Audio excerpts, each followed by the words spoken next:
ইরানে সরকার বিরোধী গণবিক্ষোভকে কেন্দ্র করে তেহরান ও ওয়াশিংটনের মধ্যে উত্তেজনা চরম আকার ধারণ করেছে। ইরানের বিপ্লবী গার্ড বাহিনীর শীর্ষ নেতৃত্ব হুঁশিয়ারি দিয়ে জানিয়েছে তাদের বাহিনীর আঙ্গুল এখন ট্রিগারে রয়েছে। অন্যদিকে মার্কিন প্রেসিডেন্ট ডোনাল্ড ট্রাম্প বলেছেন তেহরান এখন আলোচনায় বসতে আগ্রহী বলে তার কাছে মনে হচ্ছে। ইরানের পরমাণু ও ব্যালিস্টিক ক্ষেপণাস্ত্র কর্মসূচি লক্ষ্য করে গত জুনে ইসরায়েলের চালানো 12 দিনের যুদ্ধে যুক্তরাষ্ট্র সমর্থন ও সরাসরি অংশগ্রহণ করে। এই ঘটনার পর থেকেই ট্রাম্প প্রশাসন ইরানের বিরুদ্ধে নতুন করে সামরিক পদক্ষেপের পথ খোলা রাখার কথা বলছে।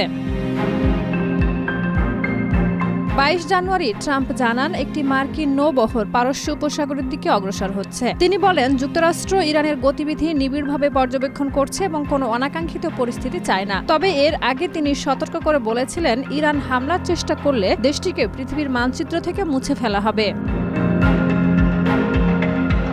এদিকে গত ডিসেম্বর থেকে শুরু হওয়া টানা 2 সপ্তাহের সরকার বিরোধী বিক্ষোভে ইরানের ধর্মীয় নেতৃত্ব ও সর্বোচ্চ নেতা আয়াতুল্লাহ আলী খামেনির শাসন ব্যবস্থা বড় চাপে পড়ে। যদিও কঠোর দমনপীড়ন ও নজিরবিহীন ইন্টারনেট ব্ল্যাকআউটের কারণে আন্দোলনের গতি অনেকটা স্থমিত হয়েছিল। ইরানের প্রেসিডেন্ট মাসুদ পেজেশকিয়ান যুক্তরাষ্ট্র ইসরায়েলের বিরুদ্ধে বিক্ষোভ উস্কে দেওয়ার অভিযোগ তুলে একে ইসরায়েলের 12 দিনের যুদ্ধে পরাজয়ের প্রতিশোধ বলে অভিহিত করেছেন। বিপ্লবী গার্ড বাহিনীর পক্ষ থেকে জানানো হয়েছে যুক্তরাষ্ট্র বা ইসরায়েল কোনো ভুল সিদ্ধান্ত নিলে তার জবাব দেওয়া হবে।